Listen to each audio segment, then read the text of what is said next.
Hey TikTok, here's Dr. Cunningham once again. I wanted to pause to make sure I express my gratitude today. Today's Thursday, and I'm just on a vibe of expressing gratitude. And so I want to make sure I express gratitude to this particular group because of my own lived experience. I know what it's like to grow up in a single parent household, and I also know what it's like to have years of living in a household where both mom and dad are present. And when I say present, not just physically, we're talking about mentally, emotionally, physically, loving, caring, balanced household.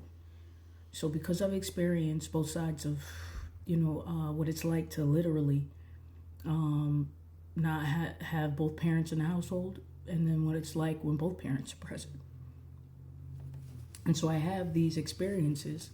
So I want to make sure I acknowledge parents, single parents, women and moms who show up, men and dads who show up and give what they can give.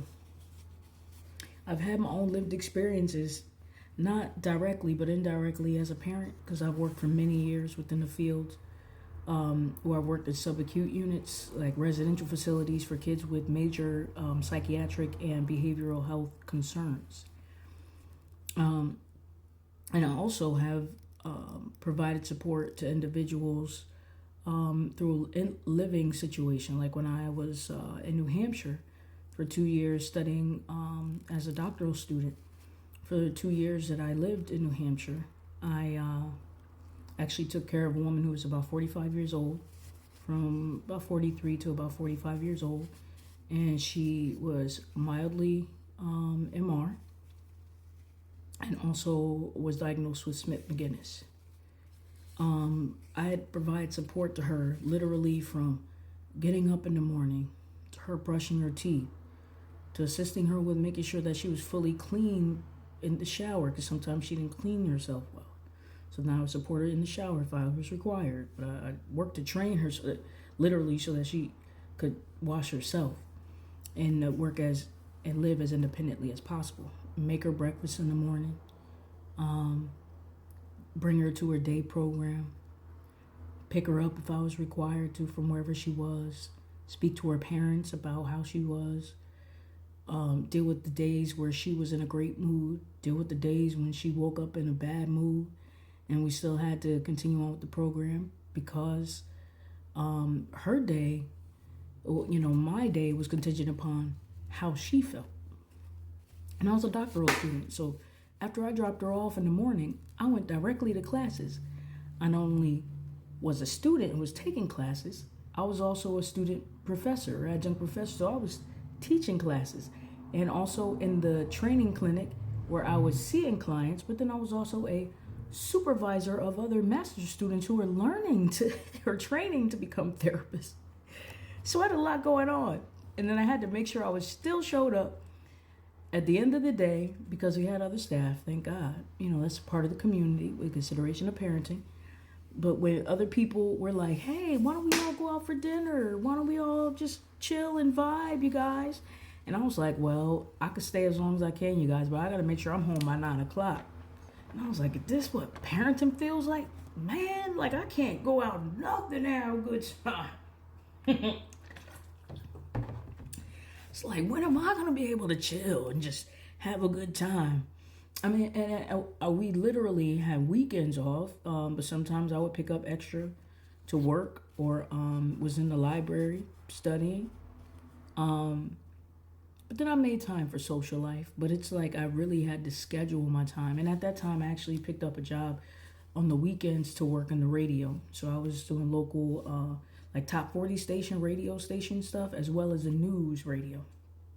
So I was doing news reports like 5 o'clock in the morning, like everybody else is waking up, wiping the coal from their eyes. And I'm like, and good morning at WKBK 3540 in King, New Hampshire. You know what I mean? Doing the news.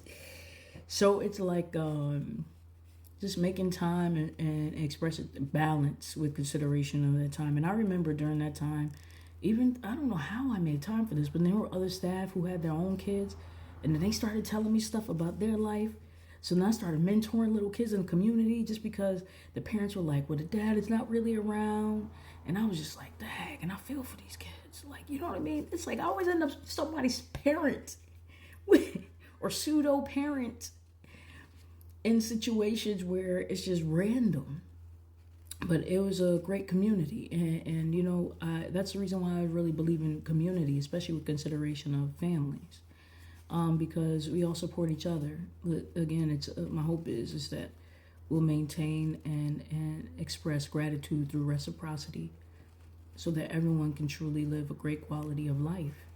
And I gotta say, you know, it was because of the experience of not only doing all of that, you know, in New Hampshire, but there were also weekends where literally after I would finish morning radio, I would travel to Connecticut, which is maybe like a 2.5, 3 hour drive, and I would prepare to teach lessons to the youth at church.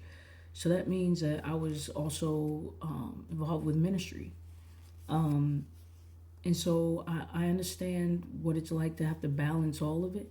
I can't say I have the exact experience, so I can't say I know and understand exactly what your story is like. But I can say that it's important to really have time to take care of yourself. And if you feel like you're at a point where you're scraping the, like, you know, getting to the end of the flow of the energy, it's best to go somewhere and have a seat for a minute, you know, and to implement something that's going to rejuvenate you. Now, I'm not saying don't fulfill your responsibilities, but then people who are in your corner and who love you and really care about you, you could say, you know what, like I just don't have it in me today to share.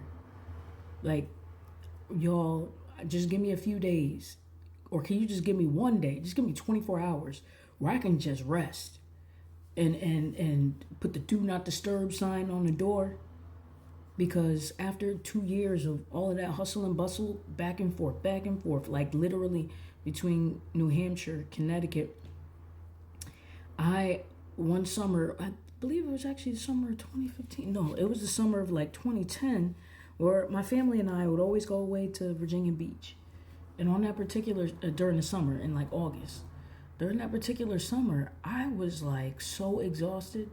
Like, I made sure I looked cute on my little vacation, like had my little summer dresses. Yes, I did. My little sundresses. And at that point in time, I still had hair, so I was just put my hair in like a little ponytail. I did Michelle Obama ponytail. Yes, I did. I was wearing that Michelle Obama ponytail. Y'all know what I'm talking about when she, former President and First Lady Obama were in the White House, when she used to wear that ponytail. I used to rock that flip ponytail all the time, and that little messy bun. Yes, I did. But I was exhausted. And I was trying to determine how in the world did I get to this place. And then I started looking at my schedule and said, that's the reason why you wouldn't get no kind of rest, girl. And you got to take care of yourself, honey. You know what I mean? And so, like, I realized ever since then, and honestly, since then, there's a lot that has occurred, like COVID and post-COVID life and changes and transitions, and then a lot of deaths of important men in my life, like both of my grandfathers, you know, toward the end of COVID and also post-COVID, like 2018, 2021. So then, but there was a lot that I was able to not only endure, but to grow through. Now, but it did require time for me. And that's the reason why I'm saying it's okay to require that time to make sure that you are connected to who you know God created you to be. Not what everyone else expects.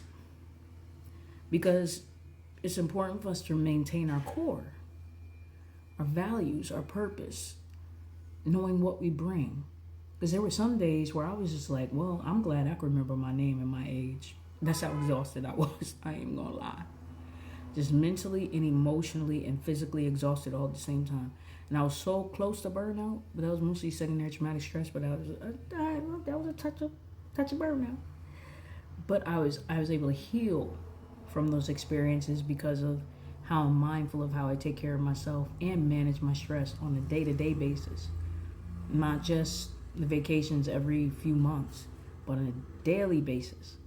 That's the reason why self-care is not selfish. It's necessary. Okay?